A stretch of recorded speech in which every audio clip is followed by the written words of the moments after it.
Bonjour à tous. On commence cette revue de presse avec Gianluigi Buffon qui a été sanctionné de 3 matchs par l'UEFA pour son exclusion lors de la rencontre face au Real Madrid en Ligue des Champions. Malgré sa suspension, tout serait donc ok pour sa venue au PSG. Pour la Gazzetta dello Sport, c'est oui à Paris pour l'ancien gardien de la Juventus. On reste sur le mercato parisien où les départs devraient être nombreux cet été pour pallier aux possibles sanctions du fair play financier. D'après le Parisien, les dirigeants du club champion de France ne seraient pas contre le fait de voir partir des joueurs emblématiques, et notamment Verratti et Rabiot. Seuls Mbappé, Cavani et Neymar seraient intransférables.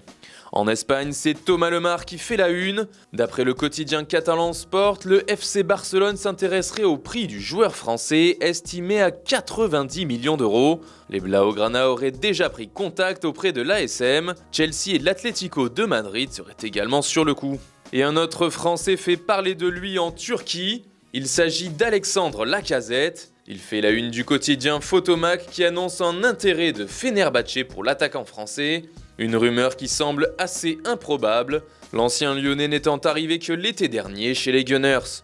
Un dossier qui s'annonce donc compliqué pour le club turc. En Angleterre, la commotion cérébrale de Karius après son choc avec Sergio Ramos fait les gros titres. Elle expliquerait le très mauvais match du gardien de Liverpool en finale de la Ligue des Champions. Dans les colonnes du Daily Telegraph, des experts en traumatologie cérébrale réclament de nouvelles règles sur les blessures à la tête pour protéger les joueurs.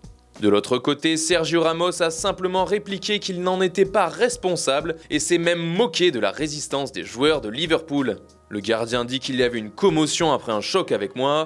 Il ne manque plus que Firmino dise qu'il était enrhumé parce qu'une goutte de ma transpiration lui est tombée dessus. Des propos qui ont outré la presse anglaise, comme le Daily Mirror. Autre sujet brûlant ce matin, le scandale qui éclabousse la sélection mexicaine. Plusieurs joueurs de l'équipe ont été épinglés mardi dans la presse pour avoir fêté leur départ pour la Coupe du Monde en compagnie d'une trentaine de prostituées. Selon le magazine TV Notas, une véritable orgie aurait eu lieu dans un endroit privé de Mexico, le soir après la victoire en match amical face à l'Écosse. Une affaire qui vient frapper le Mexique juste avant le départ à la Coupe du Monde. A noter que la fédération mexicaine a déjà réagi en expliquant qu'elle ne sanctionnerait pas ses joueurs. Voilà, c'est tout pour ce matin. Bonne journée à tous, on se retrouve très vite pour une nouvelle vidéo sur Foot Mercato.